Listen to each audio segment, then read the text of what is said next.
Mga kalingap, mga kasipag, gaano nyo ba kamahal ang magulang ninyo? Dahil dito sa panibagong na-scout ko, labis akong naawa kay Raymar. Dahil parehas ang kanyang magulang ay sumakabilang buhay na. Tara mga kalingap, panoorin po natin ang buong kwento ni Raymar. At huwag kalimutang mag-like, share, subscribe. Maraming salamat sa iyo, Kuya Pinsan Kalyada. Sana sa pagtulong mo sa kapwa, hindi ka na magsawa.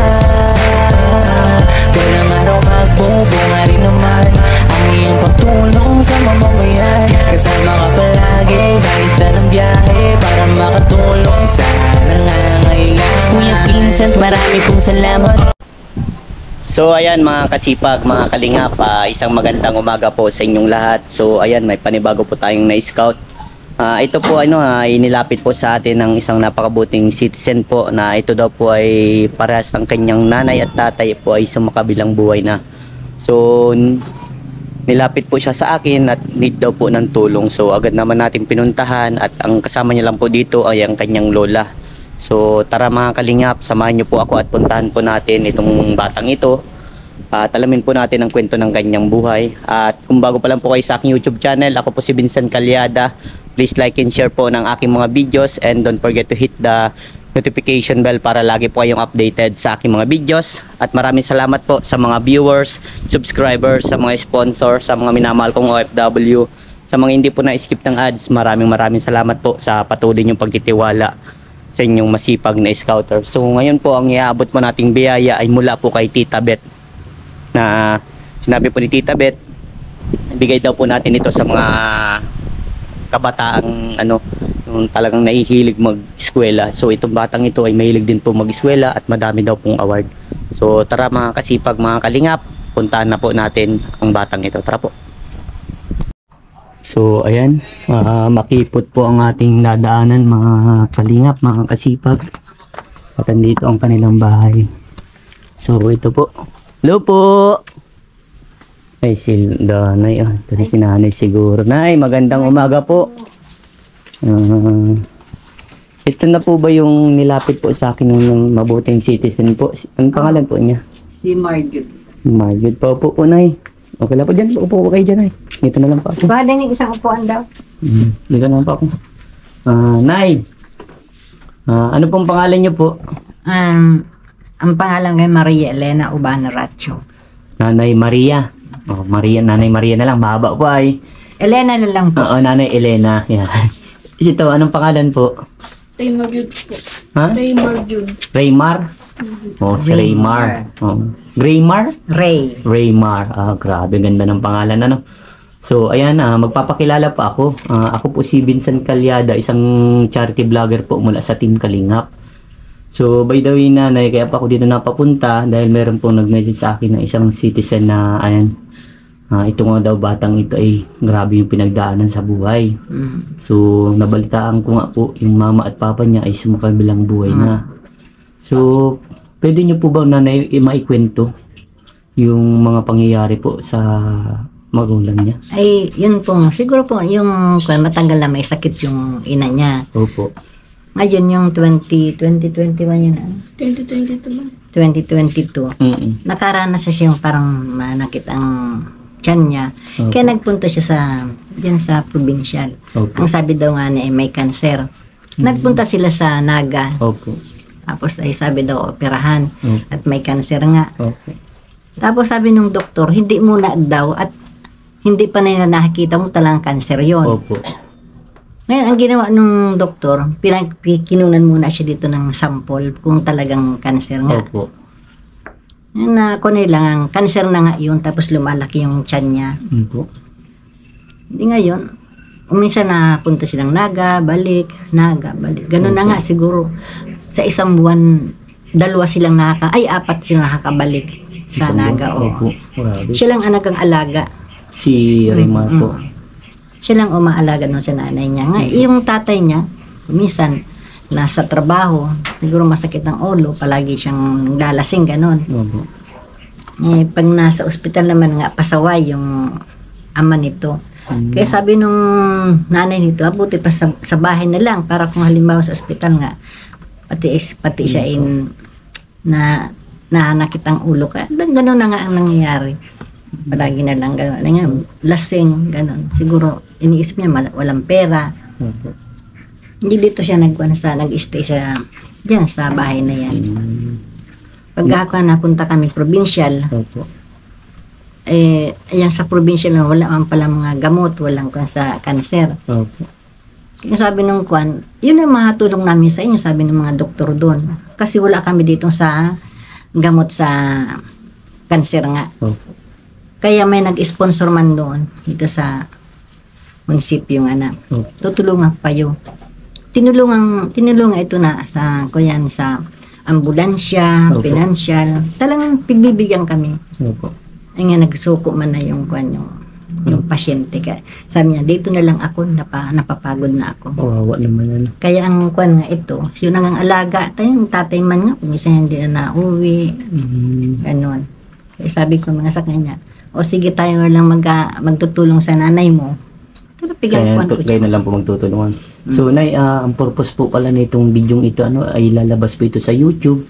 At dito din po ako kumukuha ng pantulong po sa mga taong nangangailangan. Okay lang po, Nanay, na may labas po ito sa YouTube po? Okay lang. Okay daw sa kanya. Sa'yo po, Nay, okay po. Okay. So, ayun. Kaya nang mabalitaan nga niya, nag-usap sila yung naggawa ng asa kanya na ipapasok siya dito. Sabi niya, ay willing na willing kasi sa pagpaaral po baga. Kumbaga, sino po nagpaparal sa kanya? Ay, ako na lang, pag napadala yung anak ko. Kumbaga, kung may nagpapadala po. Ano po niya? Apo mo siya po? Apo ko siya. Dahil yung anak ko, lalaki anak ko. Yung lalaki po, ano po nangyari sa papa ni Raymar? Ay, siyempre, parang lasing ko. Umagat, ang haligabi, lasing. Tapos nga yung mga nakaraang araw, siguro mga isang semana, hanggang pasaway, sige, ang lasing. Nabalitaan ko, nasa ospital na, nasa provincial. Ang ko naman noon, may nagpunta dito, yung nakabangga nga, nagpunta dito. Sabi niya sa akin, ay okay mo yung anak mo, sabing ganon. Nakalakad na nga, sabi ng nakabangga. Ay di, okay naman po ako na. Ay okay na pala niya ako, kaya sabi ko, nagang-intay ako. Hapon, alas 5 ng hapon, sabi niya may nagpunta naman dito ang taga, kuyan, MSW din na. At tinawag yung anak mo, nasa provincial. Ay kwan ka ako, sabi na, ay kwan na, okay na. May nagsabi sa akin, may dalawang pulis na. Kasama, yung nakabangga. Pinuntahan ko. Andun yung ama nito. Nakakuha siya bagay doon mong alas 4 ng madaling araw. Sabi ko nga, kung talagang na alam kong ganun, hindi nakatulong baga ako sa anak ko. Pagdating ko doon, siguro hinintay lang niya ako. Hinintay ka po? Ganun lang po. Tapos ito nga, hindi pa siya namamatay. Pingbili sa akin, mama, ang anak ko ha. Pero itong bahay pong ito, kanina po itong bahay? Sa akin itong bahay, alote sa akin. Tapos yung magkuhan sila, nakiusap sa akin. Ay, nakisigbay. Yung wala pa silang sakit, gano'n. O sige kako, para kako ko. Naiyak si Raymar. Bakit, Raymar? Naalala mo magulang mo? Sige, labas mo yung mo, nararamdaman mo. Okay yan na. Ganyan ay lalabas ang yung problema. Hindi man si Ren nag-iyak. Tama po yun. Ngayon po lang siya nag-iyak. At least po yan, tama po yan kasi pangit po yung hindi naiiyak Bisa na andyan na siya nakaupo. Natanong ko, bakit? Tama po yan, kailangan kausap nito ni Raymar. Matagal na po bang wala na yung magulang niya o bago lang po? 20. Ano na ito? 20? Ano? Yung 25 na po. Nag-isang taon siya, 25, yung March. Ay, 26 po. Yung mama mo o papa mo? Papa. Papa? Yung papa niya, ilang buwan lang. Wala ngayon. Siguro nagkwento. Bago lang po? Bago lang, Grabe. Napakahirap po sa ganyan na yan, siya, bata pa. Tapos yan, nawalan siya ng magulang. Sino po totally nag-aasikaso sa kanila? Nagpapaaral? Ikaw Ako, po? oo. Grabe, ano, sorte mo, Raymar, dahil andyan, may lola kang Hmm. tatagulid Kaya lang sa sabi inyo. ko nga, sabi nga nung anak ko, nang nagsusupro sa akin, Opo. ay yung kapatid yung kapatid yung mama niya, kalalabas pa lang ng hospital, ng kuyan, kulungan. Kapatid ng mama niya. Oo. Gusto siyang Eh, kunin po. Hindi, sabi nung anak kong nagtutulong sa akin, mama, ipasama mo na yan. Kasi, Opo. syempre, mahihirapan ka. Opo. Ako din mahihirapan. Ilang baga tayo. Ganun. Sabi ko, hindi kong pwedeng iiwan, hindi kong pwedeng ipadala doon dahil wala man lang sabing kumusta o ano. Opo. Wala lang. Mahirap din ganun, ano po. Mm-mm. Pero mas okay na sa yung alaga mo si ano po, ano. Sabi ko, ay, Ilan po kung ba ayaw- silang magkakapatid po? Doon sa una, May kapatid Ay, siya sa una. may mga asawa na yon. May mga asawa na po. So, Asawa. bali siya na lang talagang naiwan Doon na. sa mag-asawa dito, yung sa anak. Okay po. Opo. Sila na lang. Eh, sabi ko man na kawawa. Pati yung mga maestra nga dyan, kawawa naman si Marjun. Yung mga mag-graduation nga, minsan, Marjun, pinaiyak mo kami. Kasi talagang Po. alam nilang. Sitwasyon na po, ano. Lalo na ganito nga po, ang hirap ng sitwasyon niya. Hindi siya naiyak. Buti nga Talagang- nilabas po, ano. Kahit nung mamatay yung ina niya, siya nagbabantay. Grabe. Mm. Gano'n mo kamahal, ano, Raymar si mama at papa mo. Mahal na mahal ko po. Mahal na mahal. Sobrang namimiss mo na sila. Magdasal ka na lang, ano. Mm. Basta huwag ka lang makakalimot kay Lord na magdasal, ano. Gano'n ba kahirap yung mga nangyari sa buhay mo? Mahirap po. Gaano? Basta po mahirap. Kasi po wala na po sila mama. Wala na si mama mo. Kasi nabubuhay ko yung mama niya. Oh. Lahat na gusto niya, nasusunod. Opo, nabibili. Oo. Kahit sa sapatos, hindi yun nahuhuli. Eh ngayon na nga, ano isusuporta ko? Kaya nga po. Kasi wala kang pong trabaho. Ay, wala akong trabaho. Yung mga anak po, bihira siguro magpadala din. Ano po, siyempre may mga pamilya man po yun. So, ikaw pala nag-asikaso kay mama mo nung habang may sakit. Opo. Ano mga ginagawa mo ng panahon na nabubuhay si mama mo? Napakain ko po. Pinapakain. Ano pa? Minsan po inutusan niya po magbili ng diaper niya. Ano din siya diaper. Nahihirap po siya tumayo ay. Hirap na siyang tumayo. Kumbaga, ikaw yung nakaranas ng ano eh. Siya yung nag-asikaso, no? siya Napaka, pagod Minsan na. nga masabi, mama, tulungan mo daw mamang ako pag, siyempre nakadiaper na. Mahirap baga sa batang Opo. ganyan. Tinutulungan ko siya, sabi ko, tingnan mo ha, tama. Siyempre naglalaba ako, nagluluto. Opo. Asikaso din parang. Sabi ko, pag ano mangyari sa mama mo, tawagin mo lang ako. Eh, napakahirap talaga pag ganyan na. Pero ang tanging may advice lang natin dito kay Raymar po, alam po natin na napakabigat po ng pinagdaanan niya. Ganyan, Raymar, ang may papayo ko lang sa iyo, laksan mo lang lagi ang loob mo, ano? Lahat naman talaga ng tao may hangganan yan, panapanahon. Ano, kumbaga, siguro si mama at papa mo panahon na. Yun nga, siguro, hindi niya nakakuha yung papa niya. Parang hindi siya nasasabik doon. Kasi yung time na, siyempre pag yung maghapon, lasing, ay matapang Opo. sa kanya. Kumisa na natin yung mga 2 o'clock, madaling araw. Gigisingan ito, kumisa may hambalos pa. Timplahan mo akong kape. Madaling araw, alas 2. Kumbaga na may ano siya tampo kay papa niya. Tama. Pero pinatawad mo na si papa mo. Tama yan. Basta laksan lang ang loob, ano. Siguro may dahilan kung bakit ganun, ano, nauna na sila mama at papa mo. Siguro gusto ni Lord patibayin lalo ang ano mo, paniniwala, ano. Maging matatag ka, kumbaga. Ano? So, Nay, ano po bang tanging kailangan ni ano, Raymar? Anong tanging kailangan mo, Raymar? Sapatos po. Sapatos. Pang school. Opo. Wala kang sapatos pang school. Nakakatuwa naman siya, nanay, kasi sa lahat ng mga tinutulungan ko, Yung iba, ang ano mga kailangan, yung sa gamit, pero siya yung sapatos talaga. Alam ba, ang napakahalaga ng sapatos? Sabi niya sa akin, ma'am, kahit 6 lang note, okay na sa akin. Hindi Kahit nagang hingi, oh.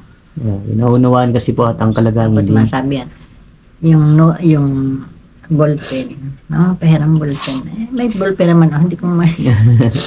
Ano pala, nabalitaan ko may mga award ka din ah. Ano mga award mo, Raymar? Wala nga pa akong medal. Yung Mga conduct best lang. award ka. Opo. Katulad ng ganun. Best in math, mga ganun. Wala po akong ganun. Walang ganun. Wala po.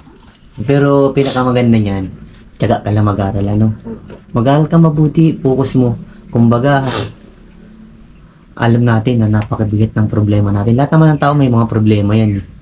Pero pinakamaganda niyan, lagi mong isipin na andyan si Lord. Gagabayan tayo niyan, di ba? Opo. Ibaling na lang natin yung sa pag-aaral. Katulad sa'yo, nag-aaral ka. Ibaling mo na lang sa pag-aaral. Kalimutan mo lahat ng problema. Kasi pag ang problema, hindi mo pinakawalan yan, bibigat at bibigat yan sa puso mo. Ikaw pa maapektuhan yan. Ha? Kaya dapat, kapag may problema, pakawalan mo. No? Hindi tinatambayan ng Wala man- problema. Hindi man sila nagang imik.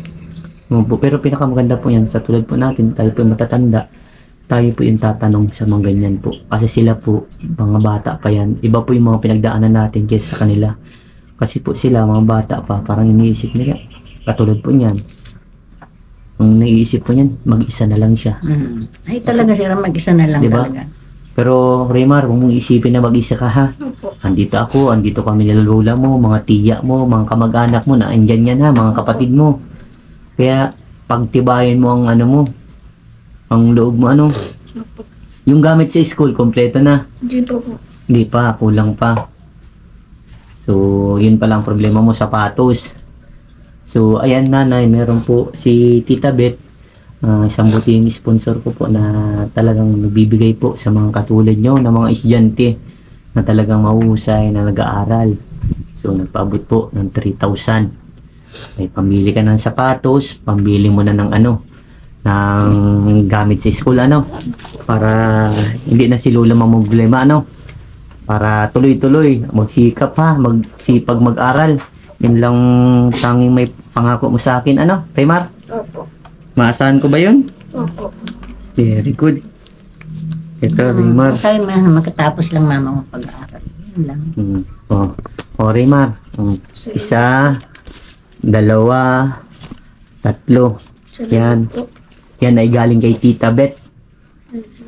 Ano masasabi mo kay Tita Beth, Raymar? Ano ba sa... Maraming salamat po sa pagtulong po sa akin.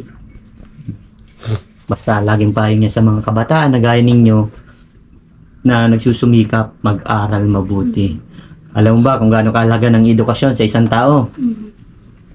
Ang edukasyon, yan ang hindi mananakaw ng ibang tao. Diba? Opo. Kailangan din, habang nag-aaral, may sipag at tiyaga. Naunawaan mo yan? Opo. Yan. Palagaan mo ang edukasyon ha. Opo. Kasi yan lang din makakatulong sa'yo someday. Lalo na sa panahon ngayon. Si lola mo, nagtsatsaga magpaaral sa iyo. Pahalagaan mo ang ginagawang sakripisyo ng lola mo. Opo. 'Di ba? Kumbaga si lola tapos na yan sa serbisyo para sa mga anak niya Pero binabaling pa sa iyo kasi 'di ba? Alam naman ni lola ng mga pinagdaanan mo. Opo. May sulat nga yan, sir, sa akin na yung pag-graduation. Opo. Naiyak, sir, ako at kuwan. Mabuti daw at andyan ako. Opo. Salamat, mamang. Lahat mamang hinihingi ko sa'yo, binibigay mo. Nakaiyak. Opo. Nakaiyak yun kasi syempre po sobrang na-appreciate niya yung mga ginagawa po. Anong masasabi mo? Anong tawag po niya sa iyo? Mamang. Ang masasabi mo kay mamang mo? Maraming salamat, ma'am. Gaano mo kamahal si mamang mo? Mahal po. Mahal na mahal. Kung yakapin mo si mamang mo, yan. Yan ang lagi mo tatandaan na, Raymar. Opo. Ang tunay na pagmamahal, ginagawa yan, pinapakita lagi yan sa mga lola, magulang, Opo. Yan. Pahalagaan mo ang mga magulang na naandyan. Diba? Nay, napakasarap mahalin ng magulang. Bihira lang magkaroon ng magulang na talagang gagabayan ka. Yung ibang magulang, pinapabayaan. Pero sir, yung tatay niyan, talagang mabait pag hindi nakakainom. Pag yan, mama, I love you, I love you, I love you. Masabi dito, wag mo kakunin si mamang mo ha, mama mo yan. Baka siguro po nang may problema lang din sa tatay, kaya bakit kaya nag-inom po? Oo. Siyempre nakakuha niya sa asawa niya, nalulungkot. Opo. Masaya ka na ba, Raymar? May pambili ka na. Pasama ka na kay mamang mo mamaya magbili sa dait ng sapatos, ha? Pag-ayusan mag-aral. Na kawala na ba yung problema mo? Wala na. Di ba? Ang sarap sa pakiramdam. Andyan man lang yan nakakuha sa palagi nakatulog. Basta pabili ka din pati ng vitamins mo. Payat ka pati, ha? Medyo putla ka. Pabili ka na kay mamang mo ng vitamins. Bili ka na ng sapatos mo. So, yun lang. Tanging kailangan mo. Makabili ng sapatos. Nakakatuwa ka ng bata. Talagang sapatos lang. Po. So, pag ganitong walang pasok siya, anong ginagawa niya dito? Ayun lang. Sabay lang po. Nag-aaral. Tama yan. Tulungan mo din si mama mo pag walang gawa, para hindi napapagod ang lola. Diba? Ganda yung tulungan ng Sabi nga ng iba, masarap mahalin ng magulang. Kasi yung magulang na yan, gagawin ng lahat para sa iyo. Para sa mga anak. Ano po, Nay? Sa totoo lang talaga. Po. Karaniwan sa mga bata. Kasi may mga magulang may mga bata na limot sa magulang. Kaya nga po, may mga ganyan talaga po. Yung iba, minumura ang magulang, binabayaan. Yun na napakapangit, Huwag mong isusukliin sa magulang na gano'n na ginagawa naman sa atin ng magulang na pag-aralin tayo, pakainin. Grabe ang sakripisyo ng magulang. Kaya dapat minamahal ang magulang, Kahit may nagagawain sa atin na mahalin pa rin natin. Yung sabi ko nga sa kanya, pag halimbawa nang ginagalitan kita, wag mo yan gagawin sa akin. Mali ka. Kumbaga, huwag mong isipin na pag ginagalitan ka, mali yun. Kaya ginagalitan ka para sa yun dahil mahal ka. Kasi pangit naman i-spoiled ang bata. Kaya pagdating ng pag nagtanda, iba na yung nagiging sa isip, napapariwara, kumbaga, pag napapabayaan. Katuwa naman nanay yan. Nay, agabayan mo na lang po siya. Yan na po ang talagang iniisip ko sa buhay ko. Hindi ko man mapabayaan. Opo. Kumbaga, yan ang apo mo na lang nandito kasama-sama po. Tsaka, yan pati ang huling habiling sa akin nung namatay. Basta nagkakon mama kung pabayaan si Marjod. Sabi ko, bakit masaan ka baga? Ganun po. Di ba sabihin, alam niyo na po yung mangyayari, Basta pag nagkikita ka nga kung pabayaan si Marjod, mama nga, sabi ko, asaan ka? Masaan ka? Basta, sabing ganun. Ayun na nga. Nang makulang ko, namatay na. Na-aksidente na siya. Ito po yung kanilang bahay. Ayan. Diyan lang po si Raymar. Grabe. Ayos yan. Sige. At ako'y aalis na, Raymar. Opo. Sana natulungan kita sa mga naging problema mo, laging tatandaan, nandyan si Lord, lagi mo center si Lord sa lahat ng bagay, Night, salamat po, nanay. Okay na po. At ako'y aalis na po at marami pa akong tutulungan. God bless sa iyo, Raymar. So maraming pong salamat. Muli ako si Kuya Vincent mo, mag-iingat ka palagi, yan, mahal ka ni Lord, God bless, bye-bye po. Okay, bye-bye. Thank you po. Opo. Thank you, Tita Beth. Opo. So, ayan, mga kalingap, mga kasipag. Isa sa pinakamahirap na sitwasyon po, yung mawala ang parehas nating magulang. Kumbaga, napakabigat. At buti na-release ni Raymar yung kanyang pinagdaanan sa buhay. Sobrang na-miss niya din yung kanyang magulang. At kahit anong gawin sa atin ng magulang, alam naman natin tayo ginagalitan ng magulang, pero hindi ibig sabihin nun ay hindi tayo mahal ng magulang. Kaya sa lahat po ng mga viewers na nanonood dyan, mahalin po natin ang magulang habang nabubuhay po sila. Grabe po ang sakripisyo ng mga magulang. Kaya sa mga magulang dyan, sobrang thank you po sa inyo. Sa mama at papa ko, sobrang thank you po sa inyo. mahal na mahal ko po kayo at gagawin ko po lahat para sa inyo. At ayan, grabe, naiyak ako habang naisip ko yung ganung sitwasyon para kay Raymar. Napakahirap po nun. Buti na lang meron siyang lola na andyan nagtataguyod sa kanya. At yan, salamat po sa lahat ng mga viewers, subscribers, sa mga sponsor, sa mga minamahal kong OFW, sa mga hindi po na-skip ng ads. Maraming salamat po sa patuloy niyong pagtitiwala sa inyong masipag na scouter. At maraming salamat po kay Tita Beth sa mga pinapaabot niyong pong biyaya para sa mga taong tinutulungan ko. At yan, kung bago pa lang po kayo sa aking YouTube channel, ako po si Vincent Calyada. Please like and share po ng aking mga videos. And don't forget to hit the notification bell para lagi po kayong updated sa aking mga videos. Yan, hanggang dito na lang mga kalingap. Diyos mabalos po, sendong gabos. Mag-ingat po tayong lahat. Bye bye po!